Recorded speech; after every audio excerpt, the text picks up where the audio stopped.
বাংলাদেশ ব্যাংকের governor doctor Ahsan H Mansur কন্যা মেহেরুনসারা Mansur America, Britain এবং দুবাইয়ে তার বিপুল বিনিয়োগের কথা বলা হয়েছে। মেয়ের এই বিলাসী জীবন সম্পর্কে জানার জন্য আমি তাকে ফোন করেছিলাম। তো তিনি আমাকে যেমনটি জানিয়েছেন, আমার মেয়ে একজন আমেরিকান, তার মাসিক ইনকাম প্রায় কোটি টাকার উপরে। বিশ্বের প্রায় 58টি দেশের 74টি গণমাধ্যম দুবাইয়ে যারা বিনিয়োগ করেছেন তাদেরকে নিয়ে অনুসন্ধান করেছেন। সেখানে বসুন্ধরা, ট্রান্সকম, ওরিয়ন, পার্টেক্স সহ অনেকগুলো গ্রুপের নাম রয়েছে।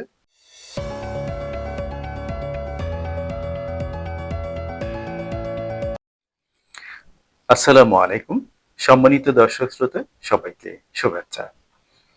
বাংলাদেশ ব্যাংকের governor doctor Ahsan H Mansur কন্যা মেহেরুনসারা মনসুর প্রায় 60 লক্ষাধিক টাকা মূল্যের নেকলেস এবং 12 লক্ষাধিক টাকা মূল্যের ব্যাগ ব্যবহার করছেন, এমন একটি খবর আমেরিকান একটি পত্রিকায় প্রকাশিত হয়েছে গত 31 জানুয়ারি। পত্রিকাটির নাম ইন্টারন্যাশনাল পলিসি ডাইজেস্ট। শিরোনাম করা হয়েছে house of glass, the hypocrisy of Bangladesh interim government, যার অর্থ দাঁড়ায় এমন: কাচের ঘর, বাংলাদেশের অন্তর্বর্তী সরকারের ভণ্ডামি। সম্মানিত দর্শক শ্রোতা, শিরোনাম দেখে আগ্রহ নিয়ে সংবাদটি পড়লাম। সেখানে গভর্নর কন্যা সারার ব্যক্তিগত বিলাসী জীবনের বিস্তারিত বর্ণনা দেওয়া হয়েছে। আমেরিকা, ব্রিটেন এবং দুবাইয়ে তার বিপুল বিনিয়োগের কথা বলা হয়েছে। তার আয়ের উৎস নিয়ে প্রশ্ন তোলা হয়েছে। কিন্তু আপনারা সবাই জেনে থাকবেন যে গভর্নর মহোদয় একজন সজ্জন ব্যক্তি হিসেবে পরিচিত। ফলে মেয়ের এই বিলাসী জীবন সম্পর্কে জানার জন্য আমি তাকে ফোন করেছিলাম। তো তিনি আমাকে যেমনটি জানিয়েছেন যে হ্যাঁ, আমার মেয়ে একজন আমেরিকান, তার বয়স প্রায় 40, তার আলাদা ঘর সংসার আছে,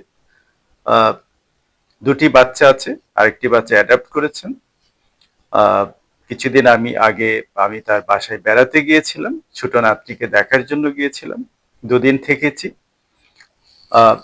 তিনি আরো জানিয়েছেন যে আমার মেয়ে হোটেল ব্যবসা করে, তার ক্রিপ্টো কারেন্সি ব্যবসা আছে, সে নিজে একজন ফ্যাশন ডিজাইনার, তার মাসিক ইনকাম প্রায় কোটি টাকার উপরে। তো ফলে সে এটা করতেই পারে।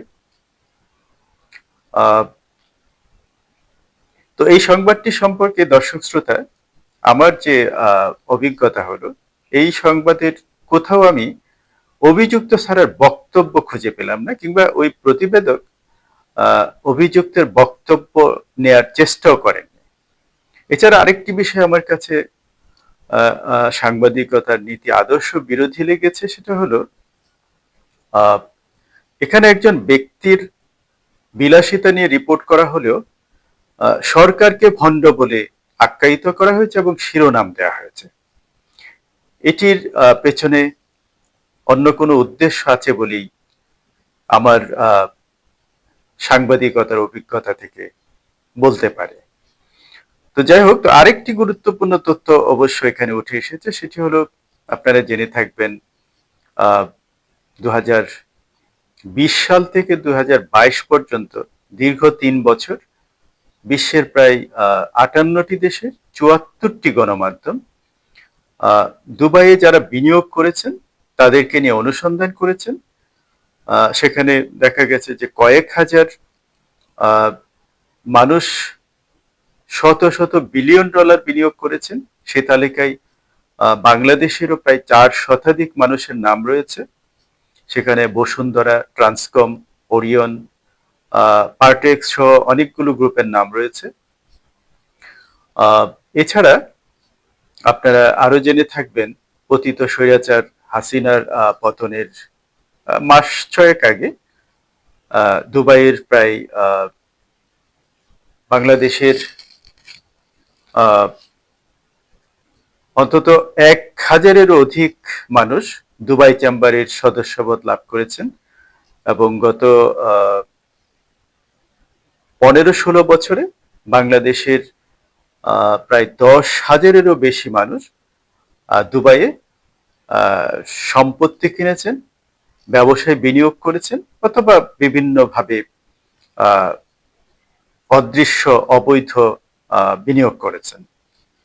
এখন এই যে আমরা আপনারা যারা টাকা টাকার সংকটে ভুগছেন, জীবনযাপন কষ্টকর হচ্ছে, এর অন্যতম কারণ কিন্তু এই গত 15-16 বছরে এই রাক্ষসে হাসিনা সরকার বাংলাদেশটাকে লুটে পুটে সমস্ত টাকা বিদেশে পাচার করে দিয়েছে। শুধু দুবাই নয়, ইউরোপ আমেরিকার বিভিন্ন দেশে পাচার করেছে।